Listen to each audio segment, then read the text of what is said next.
మన పిల్లల సంతోషమే మనకి ముఖ్యం. కావాలంటే దేవికి బదులుగా నేను మిమ్మల్ని క్షమాపణ అడుగుతాను. చాముండి ఎందుకొద్దు? పాపం మీ వల్ల ఉంటున్న ఇంటినే అమ్మేసి సొంత ఊర్లోనే దాక్కుని బతుకుతున్నారు. దీనికోసం వాళ్ళని క్షమాపణ అడిగి వాళ్ళ కాళ్ళు కూడా పట్టుకోవచ్చు. మీకు బదులుగా నేను కాళ్ళు పట్టుకుంటాను. నువ్వెందుకక్క ఇలా చేయడం? వదినా, అత్తయ్య. లేదు, అలా చేయడమే కరెక్ట్.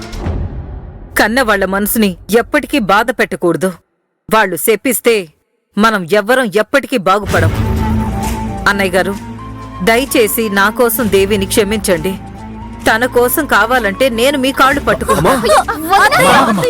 దేవి, నా నాపకు.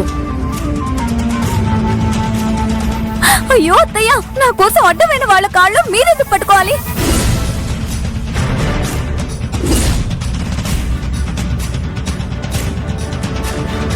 దేవి, కన్న తల్లిదండ్రులని అడ్డమైన వాళ్ళు అని మర్యాద లేకుండా మాట్లాడకూడదు. వీళ్ళు మా అమ్మ నాన్నలే కాదు.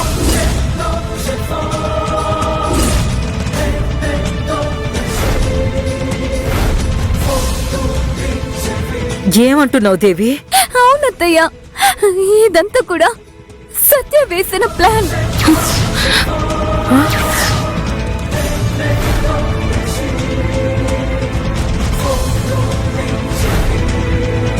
ఏంటి దేవి, ఏం మాట్లాడుతున్నావు నువ్వు? సత్యకి దీనికి ఏంటి సంబంధం? అత్తయ్య, మీరు నా మీద చూపించే ప్రేమ నిజమే కాదు అని, ఇదంతా నటనని సత్య నాతో చెప్తుంది. అది నేను నమ్మలేదు అత్తయ్య. మీ అమ్మ నాన్నలు వస్తే అత్తయ్య ఏం చేస్తుందో నువ్వే చూడు అని చెప్పి ఇలా అమ్మా నాన్నలుగా యాక్ట్ చేసే వాళ్ళని సత్య తీసుకొచ్చింది అత్తయ్య. వదినా, నా భార్య గురించి తప్పుగా మాట్లాడకండి. కావాలంటే నటించడానికి వచ్చిన వీళ్ళని అడగండి.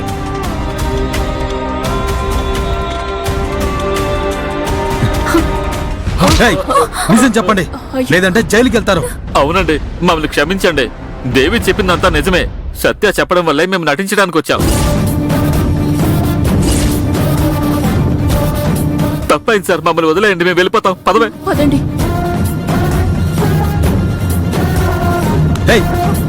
సత్య, నిన్ను. అర్జున్! రే, ఏంట్రా ఇది? ఆవేశంలో నీ బుర్ర పనిచేయడం లేదా? ఏంట్రా ఇది కొత్త అలవాటు? ఒక అమ్మాయి మీద చేయి చేసుకునేంత దారుణంగా నేను నిన్ను పెంచానా? అమ్మా, ఇది ఏం పని చేసిందో చూశారు కదా. అర్జున్! అర్జున్, ప్లీజ్, నేను చెప్పేది కొంచెం వినండి. నువ్వు మాట్లాడుకో, నువ్వే తప్పు చేశావు. ఆగరా, సత్య మీద తప్పేం లేదు. తప్పంతా నాదే. ఒక కన్నులో ప్రేమని, ఇంకో కన్నులో ద్వేషాన్ని నాకు తెలియకుండా నేనే చూపించాను. దేవి దేవి అని తన మీద మాత్రమే ప్రేమను చూపించి సత్యాన్ని నేను పూర్తిగా దూరం పెట్టాను. ఇలా చేస్తే సత్యకి అసూయ కలగదా? తప్పంతా నాదేరా. సత్య, ప్లీజ్ నన్ను క్షమించమ్మా. నువ్వు పెద్దింటమ్మాయివి, కాని దేవి అలా కాదు కదా. అది మాత్రమే కాకుండా తనకి అమ్మా నాన్నల ఆదరణ లేదు. తను కడుపులో బిడ్డను మోస్తోంది. అందువల్లే తన మీద కొంచెం ఎక్స్ట్రా కేర్ చూపించాను.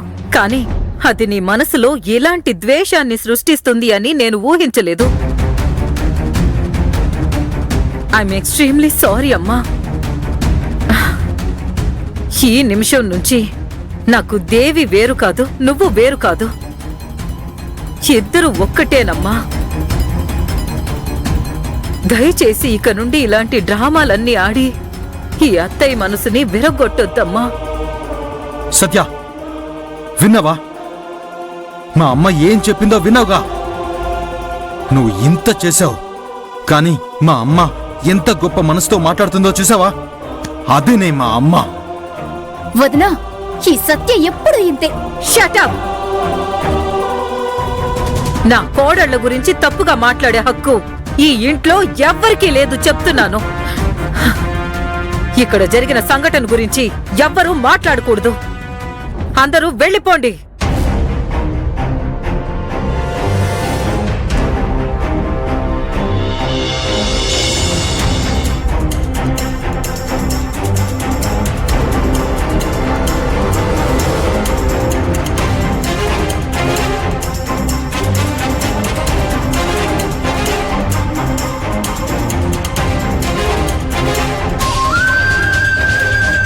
ఇంతటితో నువ్వు అన్ని ఆపేసే సత్య. ఇక మీదట అత్తయ్య గురించి నాతో ఏదైనా చెప్పావనుకో, అసలు మన అమ్మా నాన్న ఎవరనేది నేను అత్తయ్యకి అన్నీ చెప్పేస్తాను.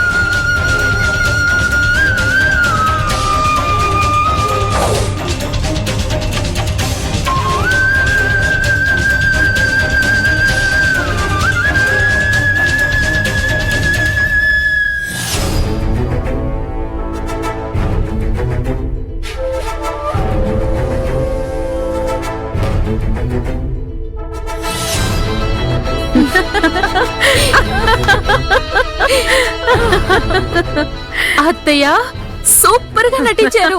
మరి అయ్యో, సత్యని నోరెత్తకుండా చేశాను కదా. హా, కొంచెం ఏమారి ఉన్నా కూడా మీరు కష్టపడి నటించిందంతా వృధా అయ్యేది. అలా ఎలా జరుగుతుంది? సత్యకి ఈ రోజు నేను ఎవరో అర్థమై ఉంటుంది.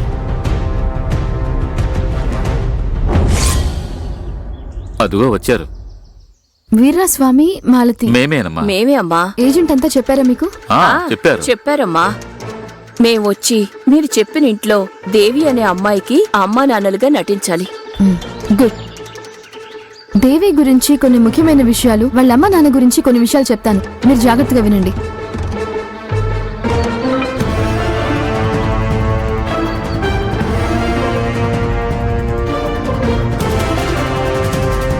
జాగ్రత్తగా డీల్ చేయాలి. అర్థమైందమ్మా. ఇదిగోండి, నటించడానికి మీరు అడిగిన డబ్బు ఇందులో ఉంది. పాడు చేయరు కదా? అదరగొట్టేస్తామమ్మా. గుడ్. ఇలా చూడండి, మర్చిపోకండి, మీరు కాళహస్తి ప్రెసిడెంట్, నేను మీ భార్యని. లోపలికెళ్దామా? నాటకం మొదలెడదామా? మన కూతురు పేరు దేవి అండి. ఏయ్ ఆగాగా. ఏమైందండి? ఇది చాముండేశ్వరి అమ్మ ఇల్లు. ఇటువైపురా. ఏమండి, ఎవరిల్లైతే ఏంటి, ఎందుకు భయపడుతున్నారు? ఏయ్ ఆవిడ పెద్ద వ్యాపార అధినేత, బాగా టెర్రర్ పార్టీ. మీకెలా తెలుసు? వీళ్ళ తిరుపతి గార్మెంట్స్ ఫ్యాక్టరీలో నేను 2 ఏళ్లు వాచ్మెన్ గా పనిచేశాను. అబద్ధాలు చెబితే మన తోలొలిచి ఆరేస్తారు. భయంకరమైన మనిషి. ఏదైనా సమస్య వచ్చింది అంటే నేరుగా పోలీస్ కమిషనర్ దాకా వెళ్ళిపోతుంది. అంత పవర్ఫుల్ వ్యక్తి ఆమె. అయ్యయ్యో, ఆ అమ్మాయి మనల్ని జైలుకి పంపించేలా ఉందే.